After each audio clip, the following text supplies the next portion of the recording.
Everybody sees characters differently. Oh, also I should mention I didn't have time to film an intro to this, so you're getting a recording with my voice. Whee! Everybody sees characters different when you read about them. No two visualizations are the same until the adaptation comes out and everyone sees Frodo as Elijah Wood. But as someone who dabbles in this art form from time to time, I am one such person who has drawn my characters.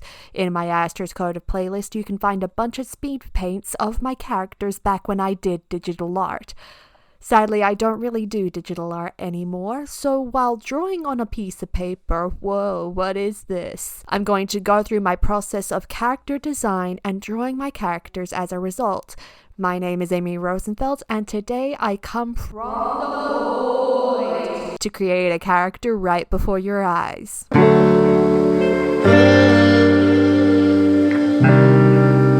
We're just gonna jump straight into it. The first thing that people usually see a character as would be the obvious things that would get described: hair, eyes, skin tone, and build. I'm realizing I'm talking about this stuff when it comes way later in the drawing. But those are the typical ways you see a character get described in a book. Like every author uses a hair color and a race to describe a character. And I am quite often the same with my characters. It happened with Abby from ASTER'S Coda, who I'm drawing before you. It happened with Maury from my queer high fantasy I'm planning. And it happened with some of the characters in the dark academia I'm planning. But other times my character designs come from an aesthetic, which is equally important to me, and I'll touch on it soon. But when I come up with a character from an aesthetic, I often go deep into a stereotype, either one that represents their world and environment, like Echo from Maledicts, or one that represents their personality, like a villain that I am writing in ASTER'S Coda Semblance. And that can often dictate to me what I want to imagine a character as when we go into details like hair color, facial features, and makeup if they wear it. But either point would usually be the starting point of a character design for me, because with few exceptions, I don't think I remember super specific details of character faces unless they were based off of a celebrity. Oh, another inspiration, yeah. That is honestly often rare, and quite often with more minor characters, like in ASTER'S Coda, Abby's mother I would describe looking like Marisha Ray, and Rain in Aster was written with Brian Deckard in mind.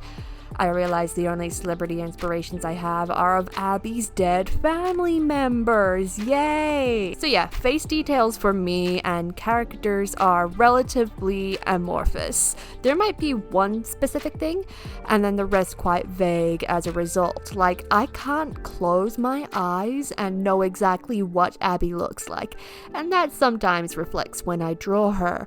There are specifics I have in mind when I draw her, but I have to use a reference picture of her face to get it as right as possible, and even then I'm likely to get it wrong. I don't think it helps that my main reference for her face is digital when I'm drawing typically not digital, and I know what details of her are meant to look like when I draw her. I even know what it looks like in The Sims. I made Abby fucking Tacker in The Sims 4 with arguably the best character creation tools in existence, and I can't get her face right when I draw it. Though I watched the D&D movie and Sophie Ellis has a face similar to how I imagine her, so I might use her as a reference in my head from now on. This was after I drew this picture for reference. But yeah, I am usually able to next get face details through the nose, very minute details in the eyes and the cheeks. That is the main ways I'm able to get details and have characters look different, and they are honestly so subtle. Even if I get those details slightly wrong, it can ruin the drawing. This is why I struggle to get Abby right, because of how specific the details are for me. And I will admit, this is not the right way that I see Abby, and I didn't realize it until I added line work. That's the thrilling risk of not going digital. Then of course clothes become a big part of character for me, which is where the aesthetic truly ties in. I am very specific about this, and if you shout any character I have created into the void at me, I can tell you what clothes they are wearing in my mind with certainty. Jada, a mustard yellow knitted sweater with a plaid knee-length skirt. Jeff, a sleeveless black hoodie and basketball shorts. Frey, a flowing dress in an off-white with an assortment of sashes in different colors. Oh wait, you haven't met Frey yet. They're cool, you're gonna meet them in semblance. But the general aesthetic of Abby by the end of exposure would be what I would describe as the typical D&D aesthetic meeting sports streetswear. The leather armor was always chest and arm protection for her from the first book, and her armor evolves as the story goes on. And then, of course, color is the final part of this, or at least a color palette. I am often inspired by the way that cartoons color their characters and give them outfits and aesthetics, and color is something I always love to make meaning out of in film studies. I got a merit on an assignment talking about color in The Martian. Anyways, Abby has obviously got the blue, but apart from that she has a lot of earth tones with the occasional pink.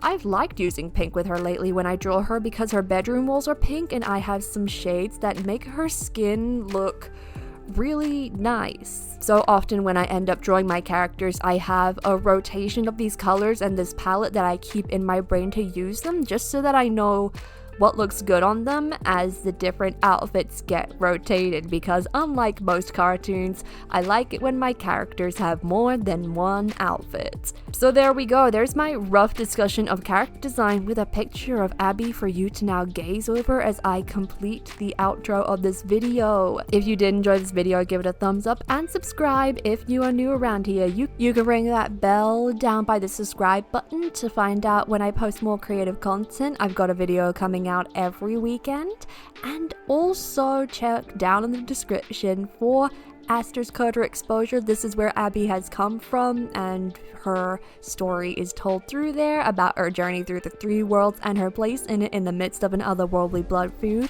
And while you're down in the description, why not check out my TikTok, my Instagram, and head to my website to subscribe to my newsletter. Stay creative, everybody, and I'll be seeing you in the next video.